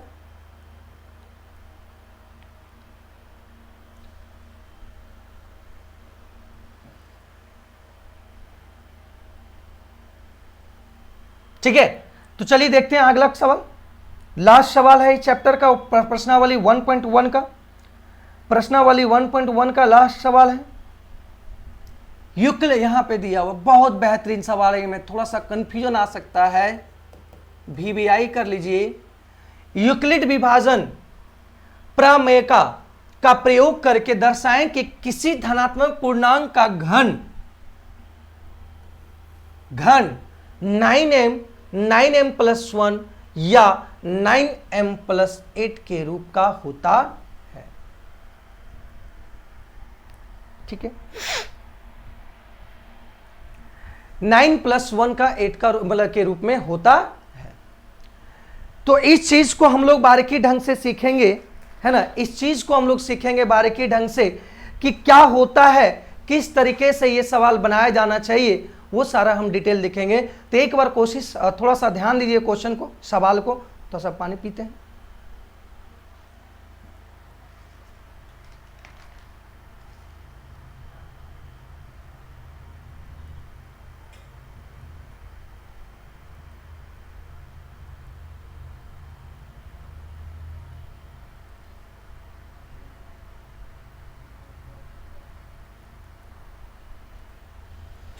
चलिए देखते हैं।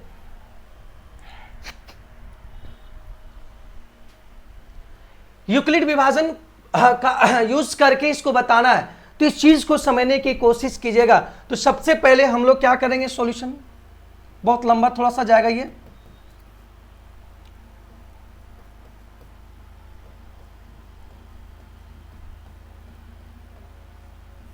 मान लिया कि ए एक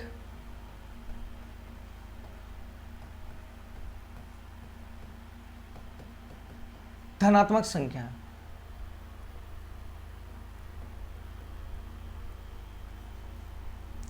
जहां b बराबर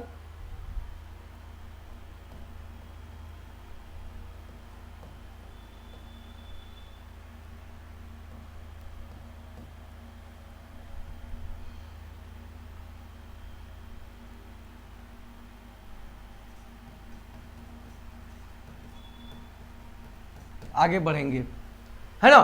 तो चलिए देखते हैं इसमें क्या हम b बराबर 3 क्यों माने।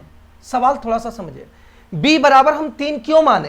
क्यों, देखिए b बराबर 3 इसलिए माने, है ना, इसलिए माने कि जब हम 9 मानते हैं तो यहां ध्यान देंगे, जब हम b को a से डिवाइड a को डिवाइड करेंगे b से तो यहां q आएगा और यहां पे r आएगा, तो यहां b बराबर 9 है। तो बताओ 0 1 2 3 4 5 6 7 8, बताओ ये इतनी बड़ी लंबी मतलब कहानी की जैसा बन जाएगा, जो सॉल्यूशन करना, सॉल्यूशन इजी है लेकिन बट एक लंबे सॉल्यूशन के रूप में आ जाएगा। तो इस कारण से इसको कम करने के लिए, क्योंकि मुझे लाना है यही 9m और 9m प्लस 1 और 9m प्लस 8 के रूप में लाना है, तो कोई भी r का कुछ भी वैल्यू लेकर, r का 2 3 वैल्यू 4 वैल्यू लेकर भी हम लोग सॉल्यूशन कर सकते हैं कि हाँ ये और इस रूप में होता है। तो क्या किए कि b को हम 3 मान लिए, इसलिए 3 मान लेंगे, 3 को हम कॉमन ले लेंगे, 3 का क्यूब बनेगा तो कॉमन ले लेंगे, तो उतना हमको नहीं जाना पड़ेगा। इसी चीज को प्रूफ करके हम लोग कह सकते हैं कि ये जो घन होगा वो 9m और 9m प्लस 1 और 3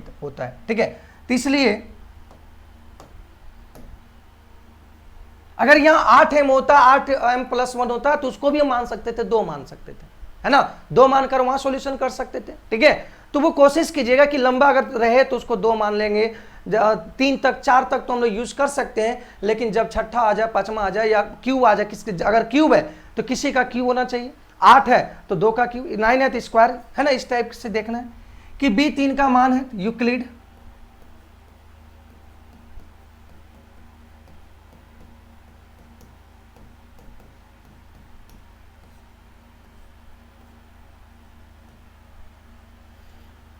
है ना। यूक्लिड विभाजन प्रमेय, यूक्लिड विभाजन प्रमेय से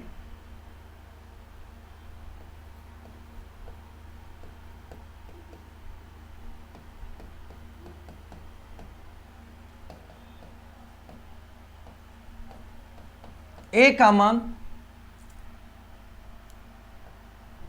क्योंकि यहां पे r इक्वल टू क्या है, यहां पे r इक्वल टू 0 होगा, 1 होगा और 2 होगा, और b यहां पे 3 होगा, तो b यहां हो जाएगा 3q, 3q प्लस 1 और 3q प्लस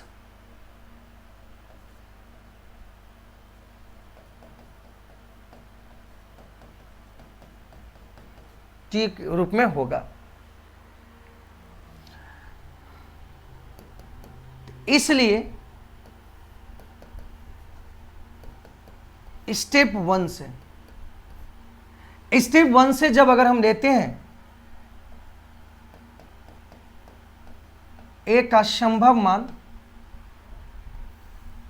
ठीक है, तो यहां से देखें कि a का संभव मान यहां पे लिए a बराबर 3q,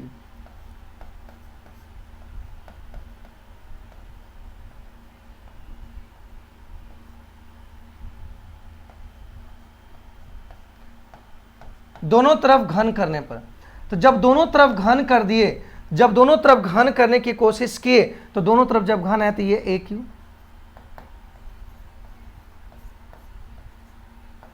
3 तिया, तो यहां घन जब करेंगे, सॉरी घन जब करेंगे तो 3 तिया 9 9 तिया 27, ये आ जाएगा 27 क्यू,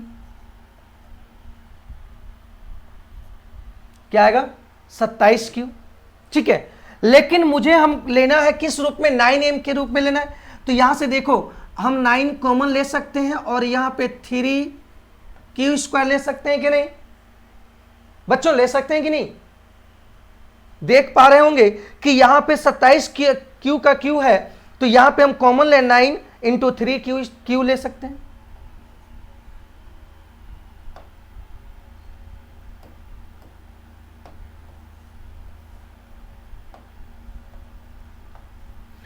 तो यहां पे हम लिख सकते हैं इसके बदले में ये m और ये आ जाएगा 9m। तो हम कह सकते हैं जहां m बराबर 3q³ होगा। तो यहां पे हम देख सकते हैं कि स्टेप जब 1 का हम चर्चा किए, जब स्टेप 1 से हम ले गए तो यहां पे AQ बराबर आ गया 9m के फॉर्म में आ गया। तो स्टेप 1 से प्रूफ हुआ, स्टेप 1 से प्रूफ हुआ कि ये 9m आ गया।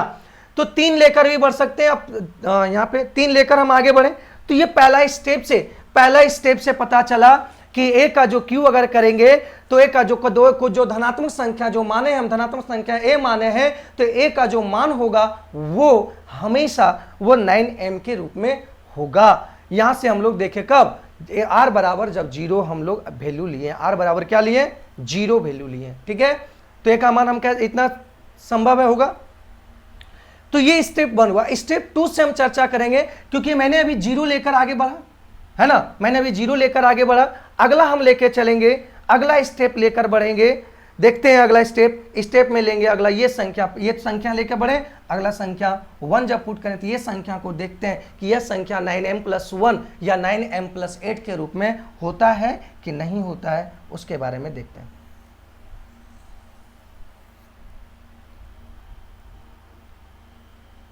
चलिए फिर से हम कहें स्टेप 2 से यहां पे r का मान 1 होगा। तो यहां से देखें कि 3q+1 आया। दोनों तरफ फिर घन करेंगे, तो दोनों तरफ जब घन करेंगे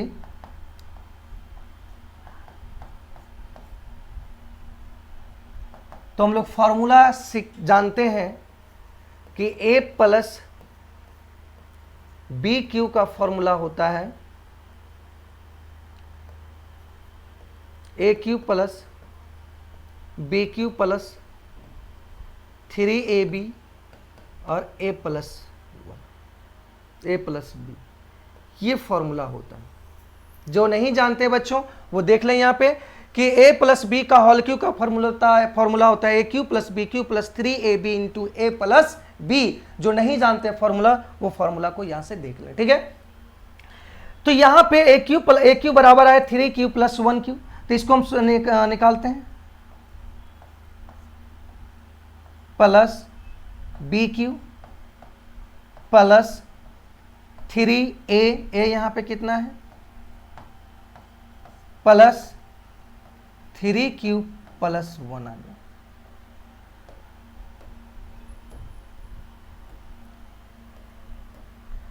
देखिए फिर से हम लेने की, यहां इसको तोड़ने की कोशिश करते हैं, q होगा तो ये आ गया 27q 1, यहां आ गया 3 तिया 9,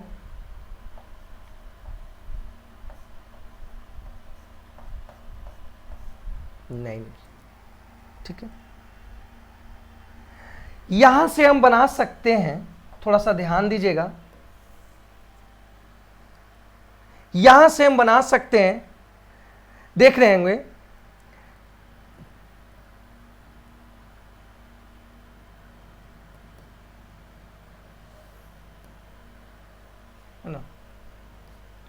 यहां से हम देख सकते हैं, यहां से फिर हम लिख लिए कि 27 q का q अब प्लस 9q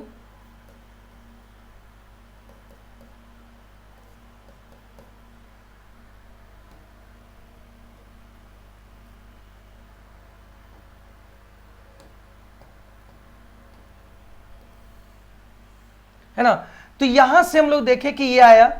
अब यहां पे हम क्या करेंगे, 9 कॉमन ले सकते हैं, 9q और यहां आ जाएगा 3q का q प्लस 3q + 1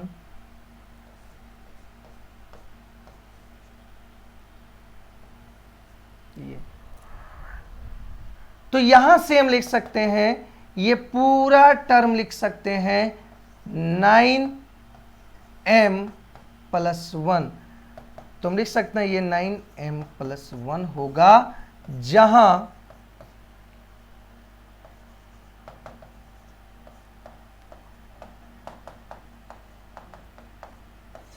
ये होगा। तो सेकेंड स्टेप से ये पता चला, तो सेकेंड स्टेप से ये पता चला कि 9m+1 भी आ गया, 9m+1 भी आ गया, ये सेकेंड स्टेप से पता चल गया। तो फर्स्ट स्टेप से ये पता चला कि स्टेप 1 जो होता है q = 9q के रूप में है। दूसरा स्टेप से भी ये पता चला कि स्टेप 2 से पता चला कि अगर किसी संख्या को जब घन कर दिया जाए तो वो 9m+1 के रूप में होता है। तो ये बच्चों ध्यान दें और थोड़ा सा स्क्रीनशॉट ले लें, देख लें, पहले कुछ समय के लिए देखते हैं, देख लें, है ना।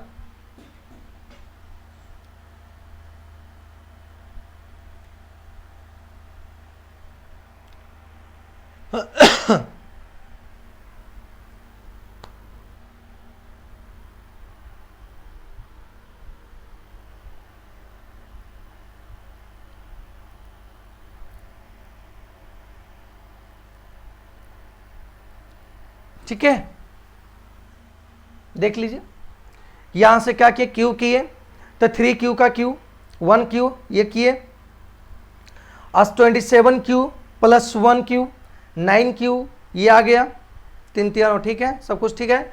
एक q तो यहाँ 27q आया, यहाँ से हम इसको ले गए 3q 9q, ठीक है ठीक है ठीक है ठीक है।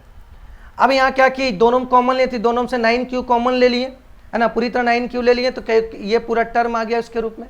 तो ये पूरा डिटेल आ गया किसका, क्वेश्चन नंबर 5 का। लेकिन एक चीज और, अभी तो हम लोग 1 ही यूज किए, अभी 2 तो यूज करना बाकी है। इसको 2 को भी यूज करके हम लोग देखेंगे कि 2 का क्या वैल्यू होता है, कौन सा रूपेन। तो हम लोग अभी देखते हैं नेक्स्ट इसमें क्या चीज होगा, हम 2 का यूज करेंगे, r = 2 को यूज करके देखते हैं कि ये 9m+8 के रूप में आता है कि नहीं, इस बारे में हम लोग चर्चा करेंगे। तो चर्चा करते हैं, देखते हैं।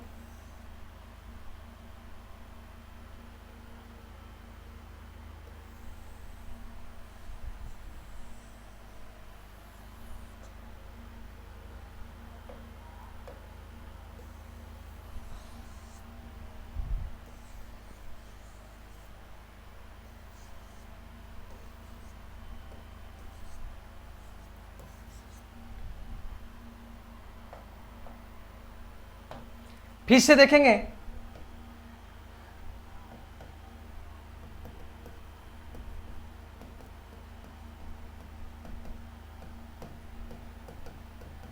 यूक्लिड विभाजन परिमेय से देखा गया कि a का संभव मान 3q + 1 और 3q + 2 था, है ना। तो पहला स्टेप से ये मालूम चला, पहला स्टेप से ये मालूम चला कि aq = 9m तो आ गया। दूसरा स्टेप से ये मालूम चला कि aq = 9m+1 भी आ गया। अब तीसरा स्टेप का चर्चा यहां करेंगे, इसलिए यूक्लिड विभाजन परिमेय का यूज करके, इसलिए यहां पे हम लोग देखेंगे कि a = 3q + 2, स्टेप 3 होगा, स्टेप 3। तो aq प्लस ये आया,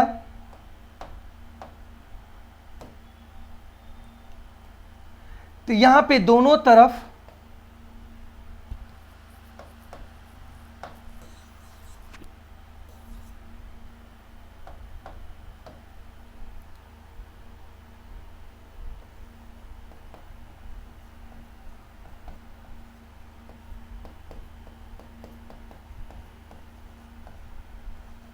घन करने पर, क्योंकि वहां घन दिया हुआ है, तो जब दोनों तरफ घन करेंगे तो यहां आ जाएगा aq 3q + 2 का होल क्यूब। तो जब q करेंगे तो हम लोग जानते हैं फॉर्मूला कि a + b का होल क्यूब का फॉर्मूला है aq। तो aq जब करेंगे तो 3 3 9 9 27q डायरेक्ट लिख रहे हैं, प्लस डायरेक्ट नहीं लिखते हैं, दिक्कत होगा बहुत लोगों का,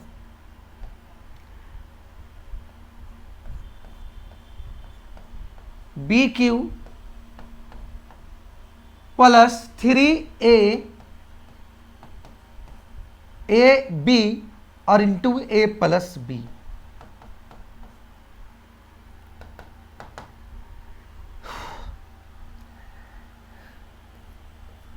यहां जब देखा गया तो यहां आ जाएगा 27q 2 दूनी 4 8, 3 तिया 9 9, 9 दूनी 18 क्यू। यहां से एक चीज देखा जाएगा कि 27 क्यू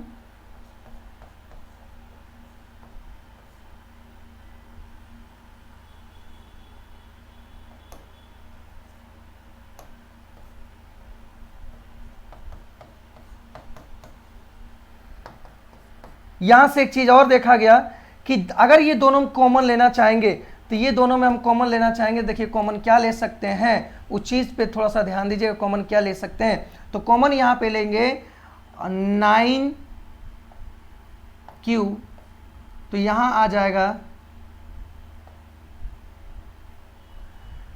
3Q, 9Q तो 3Q, ठीक है, प्लस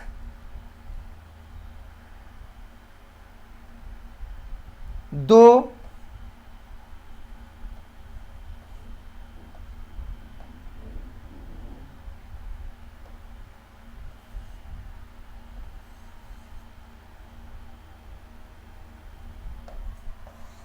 इस चीज को यहां से देखें यहां से हम कॉमन लेते हैं। यहां से जब हम कॉमन लेंगे देख लेंगे यहां से कि यहां पे 27 18, ये 9 हम क्यों लिए कॉमन, तो यहां आ गया 3Q और प्लस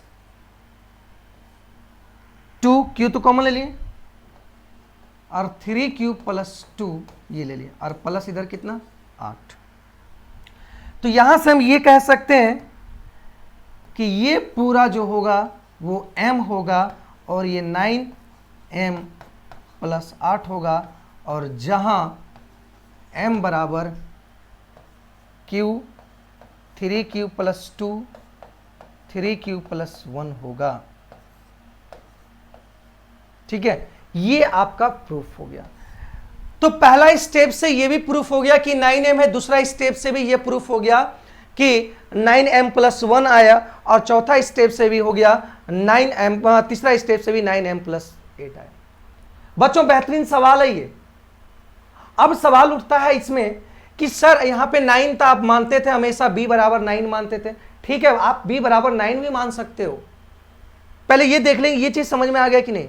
तो ये पूरी व्यू देख लीजिए, बढ़िया तरीके से ध्यान दे के देख लीजिए, है ना। फिर बात करते हैं इस पे हम 9 क्यों नहीं मान सकते, फिर इस पे चर्चा करते हैं। देख लीजिए, बहुत बेहतरीन सवाल है। यहाँ पे घन भी दे सकता है, स्क्वायर भी दे सकता है, कोई दिक्कत नहीं। सेम सवाल सेम ही टाइप का बनेगा, यूक्लिड विभाजन परिमेय लगाकर सेम कंडीशन का आंसर होगा, वही टोटल आंसर होगा। तो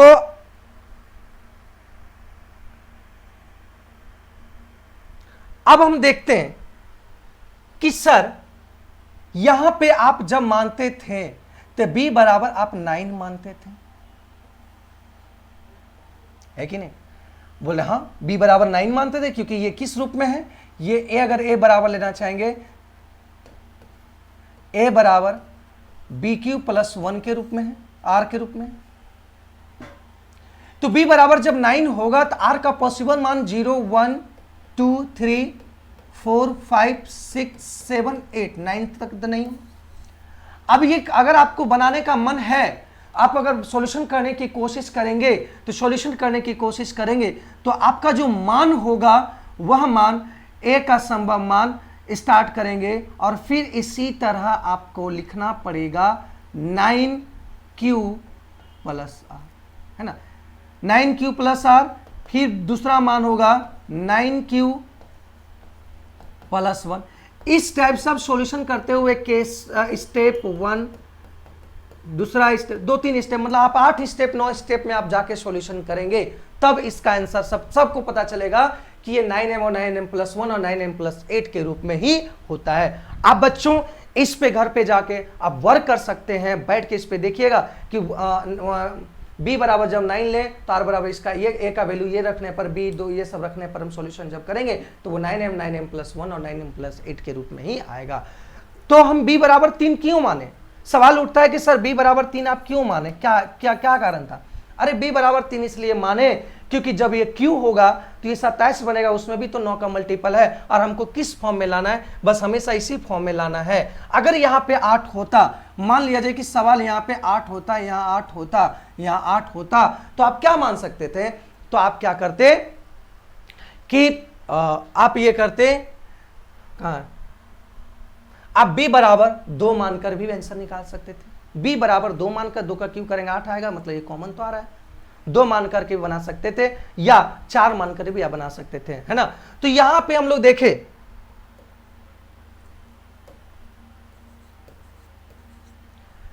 तो क्या किए, इसको भी आप घर पे जाके, ये घर पे बैठ के आप ये कर सकते हैं कि ये भी वैल्यू मान करके आप बना सकते हैं, केस 1 केस 2 केस 3 करके बना सकते हैं, बी का वैल्यू 9 लेकर।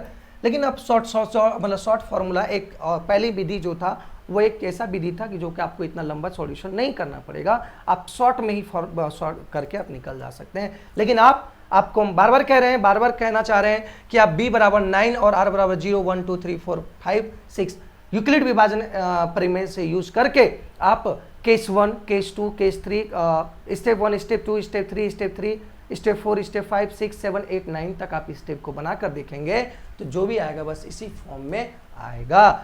तो उम्मीद करते हैं ये सारी बात आपको समझ में आ गया होगा, है ना, ये सारी बात आपको समझ में आ गया होगा का क्या होता है ना, किस टाइप का सवाल हम लोग देखें।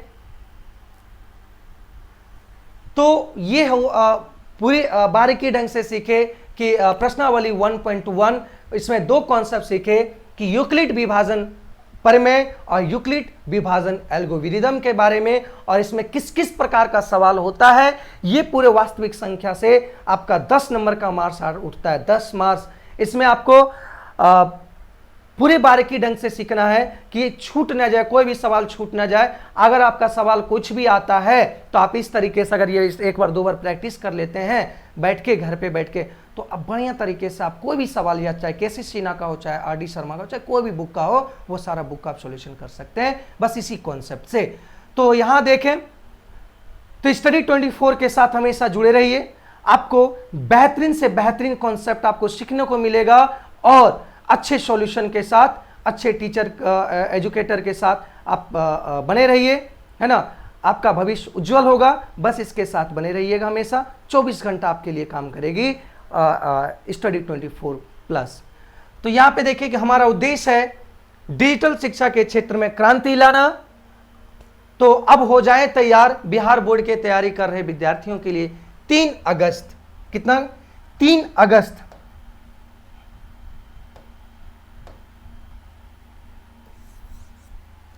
3 अगस्त को 2020 को एक हमारे टीम लेकर आ रहे हैं आप लोगों के लिए सुनहरा अवसर। बिहार बोर्ड क्लास 10th की पूरी तैयारी, 3200 का कोर्स का ऑनलाइन कोर्स अब 799 में महा ऑफर आपको मिल रहा है।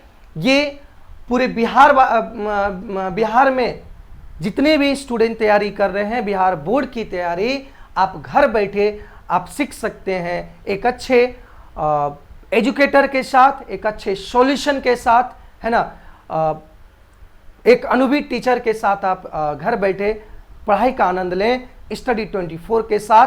तो फिर से मैं कह रहा हूं कि 3 अगस्त 2020 को 3 अगस्त 2020 को लॉन्च हो रहा है मेरा app study 24 plus learning app. इस लर्निंग ऐप पर बिहार बोर्ड का कोर्स लॉन्च हो रहा है, जो फिलहाल 3200 रुपये की कोर्स है, लेकिन आपको 799 में आपका पूरा कोर्स प्रोवाइड किया जाएगा, है ना। अच्छे बेस्ट क्वालिटी का पीडीएफ, है ना, अच्छे क्वालिटी, है ना, अच्छे कंटेंट के साथ आपको पीडीएफ मिलेगा। पीडीएफ के साथ साथ आपका अच्छे सॉल्यूशन मिलेगा, है ना। डिजिटल बोर्ड का एंजॉय लेते हुए स्टडी 24 के साथ आप एंजॉय करें, पढ़ाई को एंजॉय की तरह ले, कभी प्रेशर की तरह मत ले, क्योंकि स्टडी 24 का मकसद ही है कि आप कमजोर क्यों ना हो, पढ़ाई में पूरी तरह कमजोर क्यों ना हो, आपको भी उस लेवल तक पहुंचा दिया जाएगा जिस लेवल तक सभी स्टूडेंट का ख्वाहिश होता है कि वहां तक हम जाएं। तो यही अपने वाणी को विराम करते हैं हम लोग अभी प्रश्नावली 1.1 को सीख चुके, 1.1 को उदाहरण के बारे में सीखे, प्रश्नावली 1.1 के बारे में सीखे, तो डिटेल यहां तक सीख चुके। अब नेक्स्ट वीडियो में मिलते हैं प्रश्नावली 1.2 के साथ रियल नंबर वास्तविक संख्या के बारे में। अगला कॉन्सेप्ट क्या होगा उस इंतजार करें नेक्स्ट वीडियो का। जय हिंद, जय भारत।